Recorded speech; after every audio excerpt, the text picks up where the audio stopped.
Nation. SMD Law is the official law firm of the Spartan Nation. Check them out on the interwebs at smdalaw.com or at 866-529-3537. No matter where you are in the state of Michigan, Upper Peninsula, Lower Peninsula, it doesn't matter. They have an office near you. So whether you need to send a letter to an annoying neighbor, or you're a criminal and you need defense, maybe you just have problems with elder law, check them out, smdalaw.com today. The official law firm of the Spartan Nation.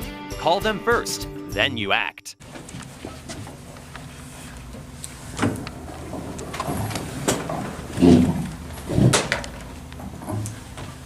Well, we got 1 week left of the regular season, and as I've said a million times, what you really hope for each year is to be mathematically in place to have a chance to win a championship, which we still do after a disappointing finish in the game Saturday.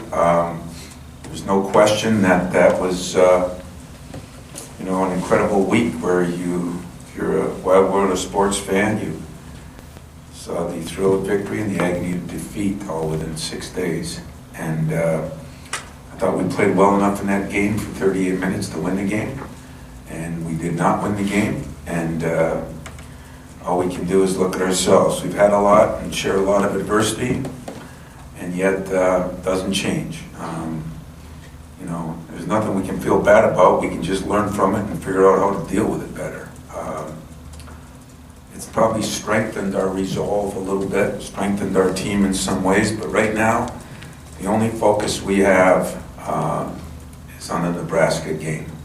Not only to try to win a game, because we need to win, but to try to improve as a team. And the two areas that I'm looking at most are improving those turnovers, which we've been better at the second half of the season, but still erratic, and improve our defensive rebounding. We did a great job in the first half, and just a pathetic job, especially in the last 4 minutes. I think we got out-rebounded 8-2. So that part, is disappointing, but our expectations haven't changed. The goals haven't changed. Injury update, I suppose I should say, Nick will not suit up for this game for sure. What he does for the next 2 weeks will yet to be seen. He does, I think, visit with the doctor on Wednesday. There'll be some thoughts there. Kyle Arns is, that's going to be day to day, if that. Heard it again on Saturday, and that's why he did not go back in the game. But everybody else is maybe as healthy as they've been. McQuaid is better, practiced some today, and yet he's, I think, getting closer to 85%. In Nebraska, they've been through a tough stretch since they lost Copeland to injuries. But yet it's a very talented team and a very experienced team. Palmer is one of the best scorers in the league, and I think a guy that could play for anybody. He's averaging 18 a game and shooting 80% from the line. He gets to the line a lot. He's getting there almost 8.5 times a game, which is a ton. I think the biggest improvement in their team in the last couple games, when they almost beat Purdue at Nebraska, is their senior Watson.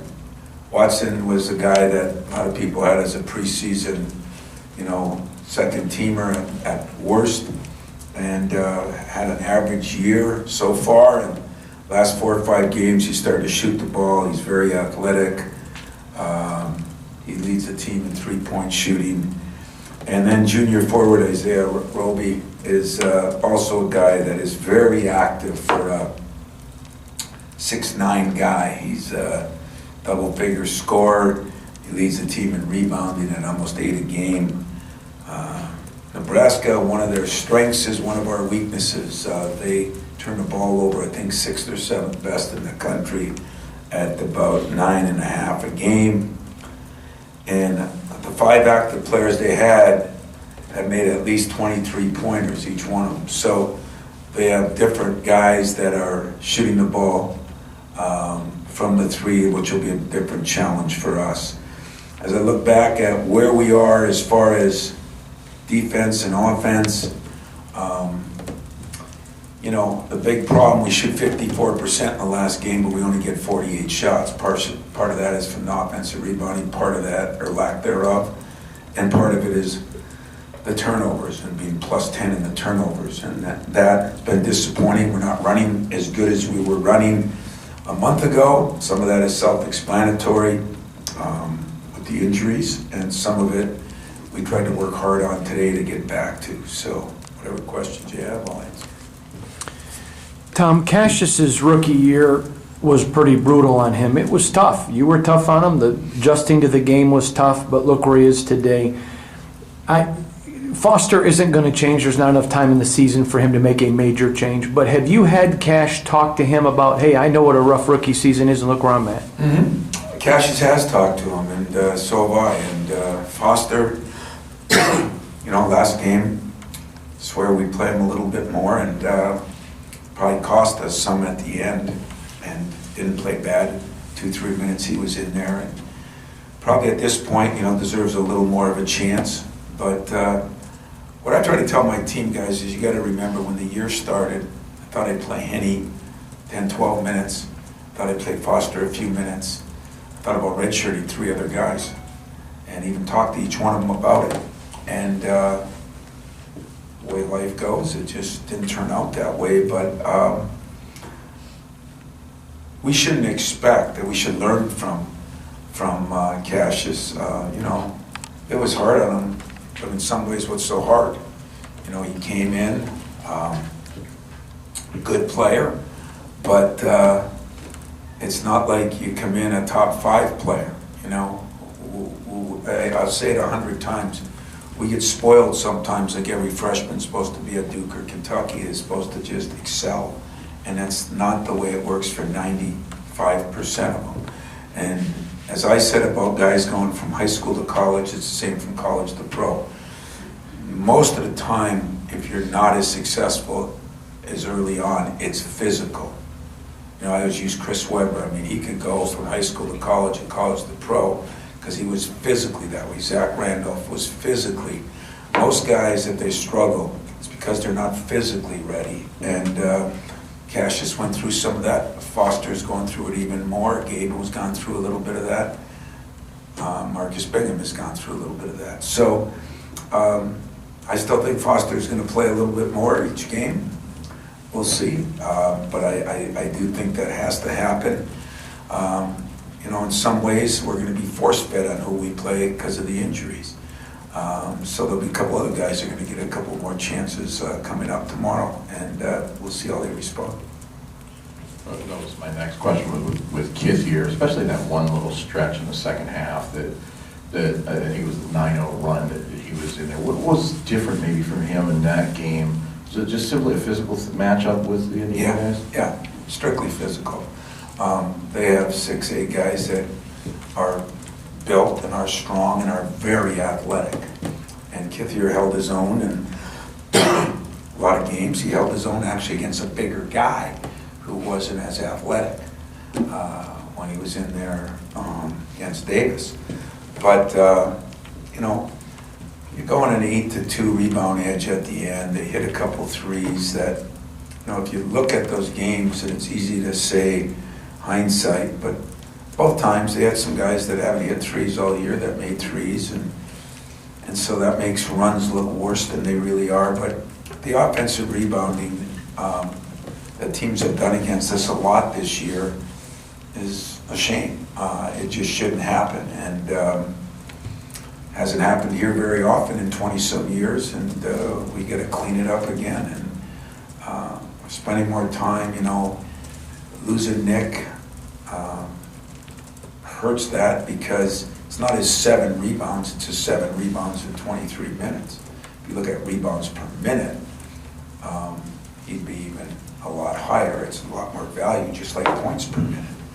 But when we're not cutting out, we're not getting a body on somebody, that's our fault. When a guy jumps over a guy because he's just a superior athlete or a superior size, that's just the way it is. I thought in the last game, it's a combination of both, but I really felt our bigs did not cut out like they could or should, and some of that was probably the number of minutes they played. So I got to find a way to do a better job, that's all. I know it's kind of a ready or not thing with Gabe, but if Kyle's not able to play and he has to step into some of those minutes, how have you been able to gauge his readiness the last couple of days, especially because if without Kyle, I mean, it would be 2 freshmen basically coming off the bench first for you. Trying to ruin a good day, huh?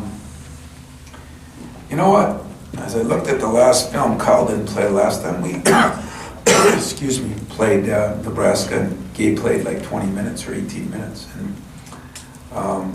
Gabe's another one that, you know, physically he's made some improvements, he's gained some weight, but he's 6'7", so length helps him a little bit. Mentally, you know, it's been a little harder to pick up all the things that he has to pick up. I mean, there's so many things when you come to college, you know, trying to be strong enough, trying to be tough enough, trying to be good enough, trying to be, understand the game well enough. You know, if you listen to college or pro announcers or former guys that played, the first thing you always hear is the game's too fast for them. You know, the second year, the third year, the game slows down. That's a real common thing you'll hear. And right now the game is really fast for Gabe. But the game is slowing down some. And like I said, I feel comfortable playing Gabe. I really do. I feel bad for what Ernie's gone through. I don't think anybody in this room took a long session with him and I yesterday to figure out just how hard this has been on him, and maybe how he's played with a lot more than he's shown. I mean, you know, how his back has been. But we're going to try to give him a little rest, and we're going to try to figure out a way to just reinvent the wheel again. And it's been interesting to do that, but I think it's been commonplace for this team, and so I think they'll rise to the occasion and do that. Tom, all the way in the back. First year of the 20-game schedule for the conference. You love it, you hate it now that it's here, or what are your thoughts on the 20? Well, it's kind of funny because it was something Jim Delaney wanted to do, and I guess I should thank him for his many, many years of service since it was put out today that he was going to retire after the 2020 season. Is that June 2020, or summer. Summer of 2020. That's just next year. That's just next year. Yeah, I get my 20s mixed up, but 19, 20, what the hell's the difference, I guess. But I like it from the standpoint that I've always liked playing good people. But I said at the beginning of the year, I said at the middle of the year, and I'll say at the end of the year. Another thing fans don't understand or appreciate, maybe even media, and that's not insulting in any way, shape, or form, but 2 conference games more is like 3 or 4 really good non-conference games.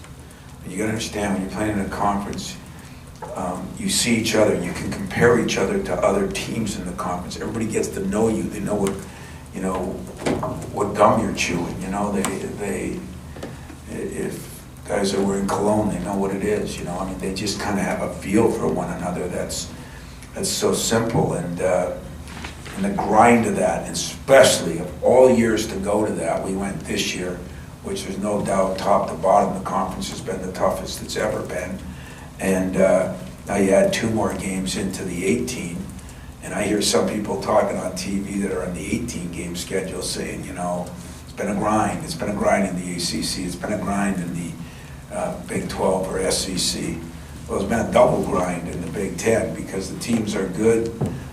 The lower level teams that have been down are good, but the 20 games is a lot more. It's not 2 extra games. So when we went 16 to 18, let's just give it 3 extra, and we go 18 to 20, another 3. So, you know, it's a lot more than just a couple games, at least to the coaches and our prep. The advantage is we're playing better teams, which to me was not an advantage, because I just soon schedule Kentucky or Duke or somebody home and home if I could. That's the only thing I worry about with this schedule, what is it going to turn our non-conference into, but we're at the experimental stage right now. It's hard for me to comment on something that I haven't been through for a couple of years. I just know it's grinding, and conference schedules are always grinding. Adding the extra games is more grinding, and but we're still standing, so maybe it'll be a good thing. One three-pointer made for Cassius in the last 2 games, only 4 attempts. I'm sorry, I didn't. Oh, said only one three-pointer made for Cassius in the last 2 games, only 4 attempts. How much is that a concern? Are you okay with him kind of taking what's there, or do you try to work to get him his three-pointer going a little bit more?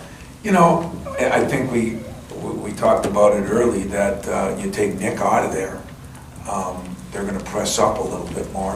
What I liked is Cassius has taken what they've given him. So he's done some great jobs in those drives. He's probably had more mid-range shots. They don't count the same amount of points, but understand this, guys, when you shoot 54% from the field, and you're leading the league by 3 percentage points. I mean, we're at like 48. Next closest is 45. Defensively, we're at 37 or 36 and a half, 37. The next one's another 1.5 higher. We're doing our job on both ends. It's not the offense that's the problem. We aren't running, not scoring as many breaks, but when you play a long season and you play, people are going to start taking away your strengths.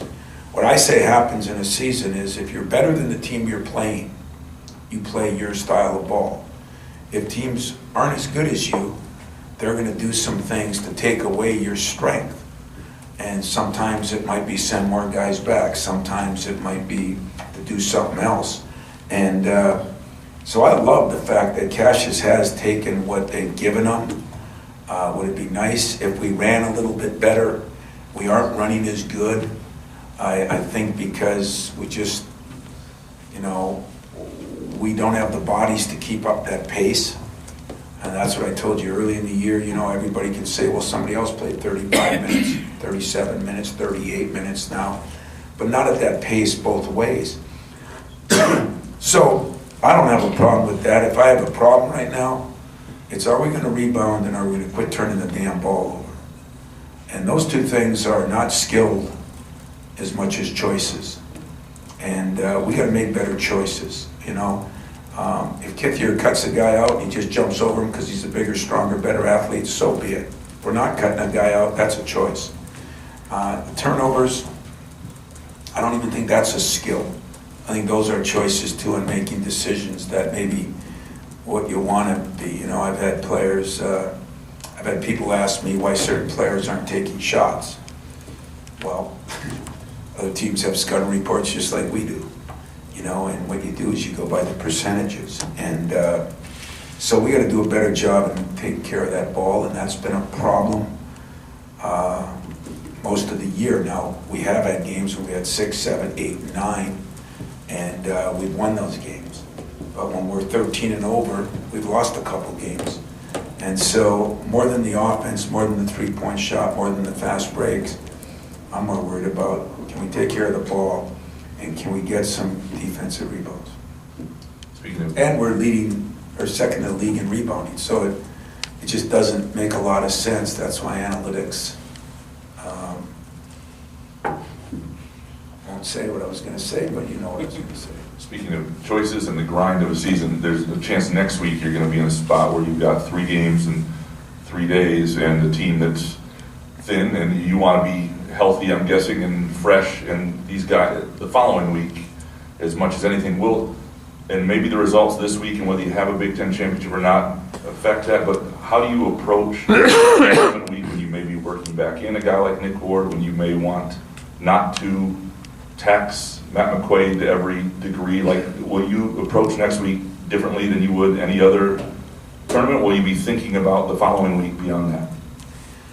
Well, I'll give you 2 answers. Number one, I'm not thinking about what we've been through. I'm not even thinking about tonight.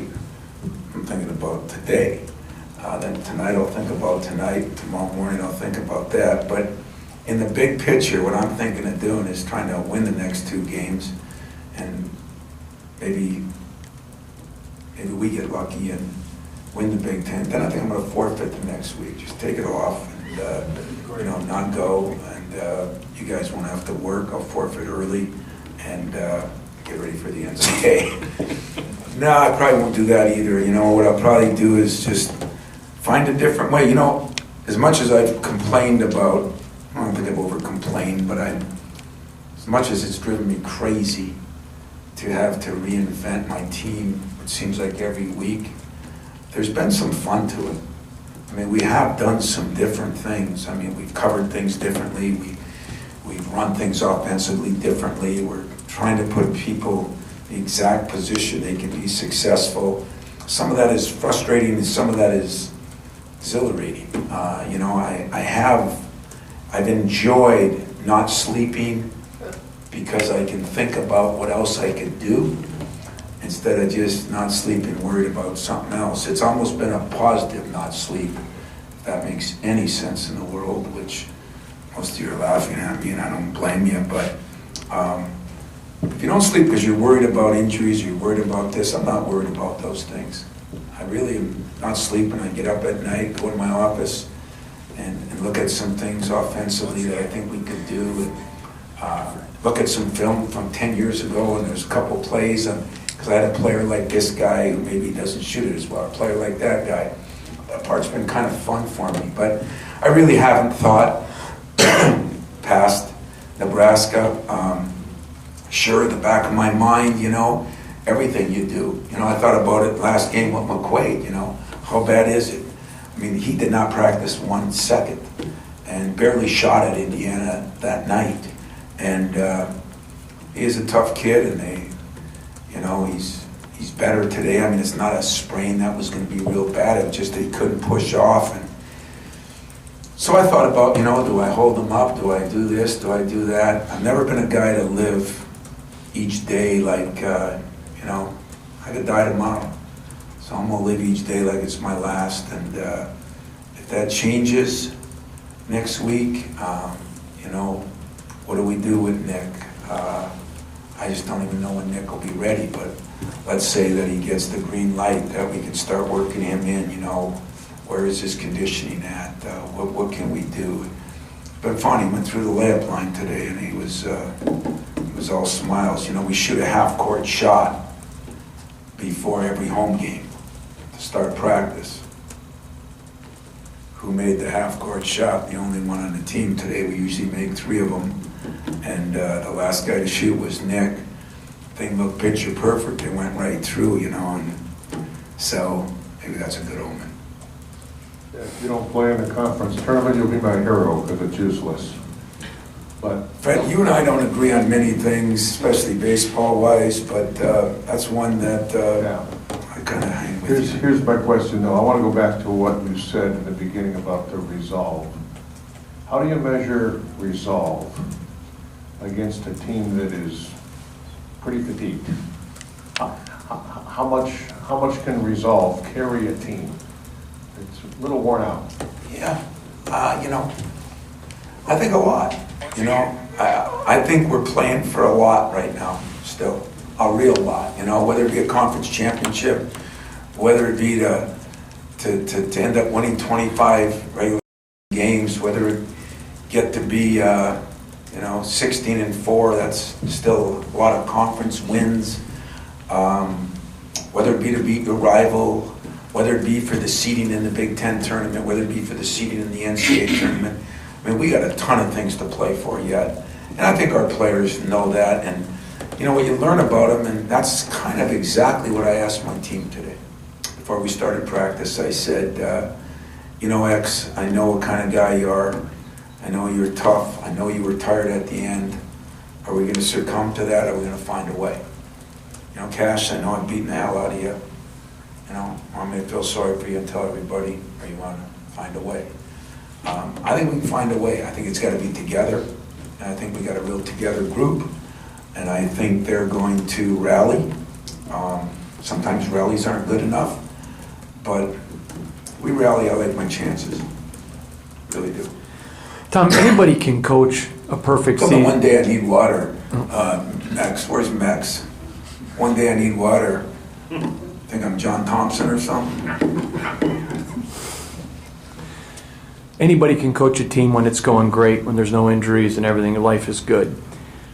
But you talked to us before about the reason you even got into this profession is you love to teach. You're not staying up late at night because you got bad kids that are in trouble, and they're giving you everything they have. In the midst of all of the problems, can there be joy in the fact that you're walking through this with a great group of kids, and the fact that, I mean, there is no issues outside of basketball? Incredible joy.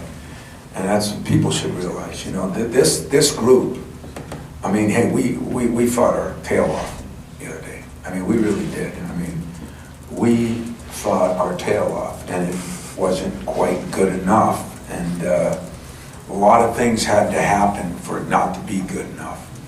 And they all happened at once. But I do feel, I feel great about this team. I like to get everybody healthy. I like to get, you know, even a guy like Kyle, I mean, I'm sitting there today and I said, God, Kyle's been playing 22 minutes a game. And that shocked me. You know, he missed 3 or 4 games but in the Big Ten, but he's playing 22 minutes a game. And I mean, he's playing on a half a back, I'm just telling you. And, you know, numbers aren't great, but he's given us some things. And so it's been, that's why I think the resolve is there. I think this team, they've been through a lot. And as I told them today, because that's exactly what I talked to my team about today, is you've been kicked around, punched around, moved around by me and everybody else, but you're still standing. You still have a chance to do some special things here. And it's going to be up to us to just kind of shake off another, you know, it was not an easy day yesterday. You know, I'm not going to lie to you. I mean, we get done, we get back, you know, you come in the next day, and those aren't easy days, but I told Cassius today that easy to lead from ahead. It's easy to lead from ahead. It's hard to lead from behind. You know, and when you're leading from behind, you really gotta push people. And I thought, like, he and McQuaid had unbelievable practices today. You know, he didn't want to be out. I was trying to get him some rest. So I think you've even seen in the Cassius Winston growth. I mean, for every negative, there's always going to be a positive. And I'm the eternal pessimist sometimes, so I don't always see them. But I'm seeing some things that I really like, and who knows, maybe it'll be enough. Just might be enough. Hey Tom, when you go back to 2000, I've taken notes on 800 of your games, and I think Saturday might have been the first time. I had that many? I think something like that, 700, something like that. I've lost count, but I've taken notes on all of them. I mean, 700 press conferences. Yeah. Is that the first time that you've had to go that many minutes with the same 5 at the end of the game? I think it might have been 11 minutes. You know, going back to 2000, you talked about you wanted to own the last 4 minutes of a game, and you always did because you subbed so many times. You always talk about wanting to get a rotation. You haven't been able to do that this year. If nothing else, did that strengthen, did that affirm to you, when you look at 8-2 rebounding down the stretch, Yeah. did it confirm to you the importance of getting guys rest so you can own those last 4 Yeah, and you remember minutes? some of those years when I get letters or I get calls, why are you playing these guys? Why are you Yes. doing this? Why are you playing 10 guys, you know? It was to own the I'm last getting 4 calls, minutes. why aren't you playing 10 guys? You know, that's the beauty of what you do, what I do, what we do. Somebody's always got an opinion, and my opinion is it's better to be fresh at the end. And, you know, if I were you guys, I'd say, well, you've been talking about turnovers all year. You've been talking about whether you're going to get a rotation all year. But I told my team this, I told my players this, some of you guys that are going to be playing now, you know, to me, they were going to be redshirted, you know. And so it's just changed, you know, and it's changed drastically in some ways. And I thought Josh talked to our team today, and he was great, you know, and I kind of forget, oh yeah, Josh is on this team. And so I think, you know, that's why I said it wasn't a lack of effort at the end. I have no problem, you know, you can look in a guy's eye in a huddle. Those are like sanctuary type moments. And, you know, the want to win, the will to win, it was all there. we just didn't get the job done. And so my job is to correct what we could have. No matter how tired you are, can you put a body on somebody? You know, can you not take a chance on a 1 in 10 play so that it's not a turnover? You know, can we get a little smarter because our margin for error is less? And easy to see that as a coach, harder to see that as a player. But guys, we're 23-6 and beat some damn good teams on the road, some good teams at home, and we're going to gear up and find a way to win big tomorrow and play our tail off, get our fans that have been so good all year behind us, and then we get to throw everything on the table for whatever the next game is. Was that the longest stretch of? You know, I don't know. I don't keep track of things like that, unfortunately, because it would make me nauseous. But I would, Probably. as you say it, I would say that the chances are very good that it was. I don't know if I've ever played 5 guys that many minutes at the end. I don't think I have, but it's something to look up. Jack should know that. He knows every other stat of mine. I think you're right on that. Tom, you mentioned the kind of conversations with guys moving forward. I'm wondering, with a guy like Gabe, what that conversation sounds like at this point in the season. I'm sure he's a guy who wants to play, and who the conversations are with, and sort of realistically, what you see, how you see roles changing moving forward, and not knowing what Kyle's going to be from game to game and things like that. Yeah, conversations are good. They started about 4:30 in the morning, Sunday morning, just with a text to each player. And then after a film session and a meeting Sunday, I had individual player meetings with 5 or 6 guys that I thought would, probably don't know where in the hell they are right now. But the one with Gabe was interesting because Gabe's all full of life, and Gabe is what I call a pleaser. Sometimes Aaron, I get screwed up, or Bingham, I'm not sure how to read him yet, but Gabe is easy to read. He always wants to please me. And so that conversation was good because he realizes that he has to spend a little more time, and he spends a lot of time on his shooting, but a little more time on film and figuring out what's got to be done. But I think his energy and his excitement and his passion, it's going to be something warm. And what's really been fun for me is you really learn a lot about your program and the players in your program when you have guys like Josh has been unbelievable, but Nick has been really, really good. And today, because Kyle didn't practice today, he was the biggest fan of trying to help those guys walk around. I told Kyle that his communication skills at the beginning of the year were the best of anybody's. And I said, that's something you lost.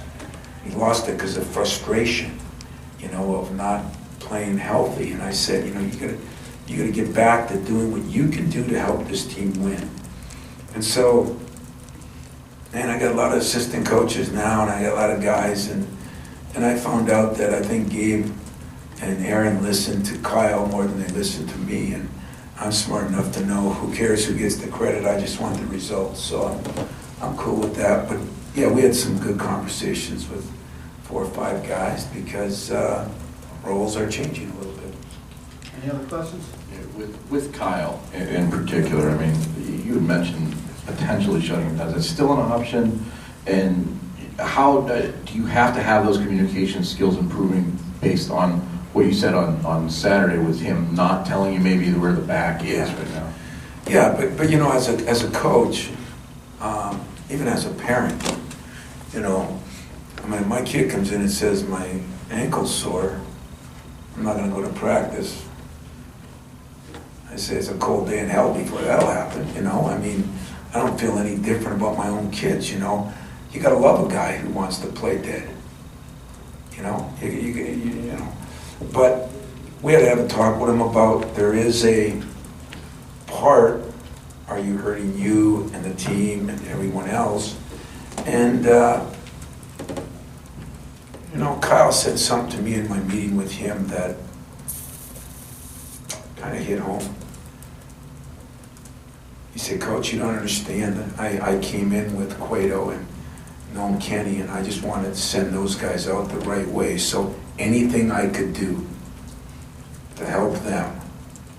I looked at him, a broken down guy that was giving me everything he can give me. And that was one of those moments.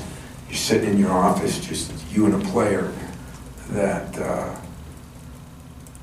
kind of resonates, and you kind of feel like, wow, am I lucky the position I'm in? I get to have conversations with guys that are kind of laying it all on the line.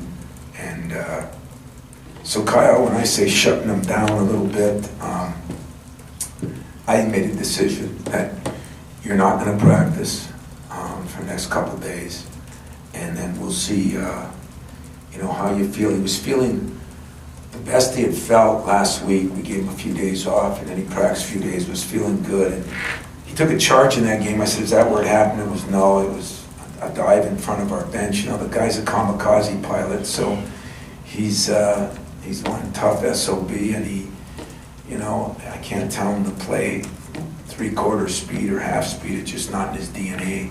And so the only way I can maybe hold him down a little bit, at least in practice, is to not let him. See if we can get that thing as healed as we can, or as unsore and stiff as we can. It's not like we're doing anything that's going to bring further injury to it. So we'll see. It's going to be day by day, but he's going to get a couple days here on coach's demand. Anything else? Thanks a lot.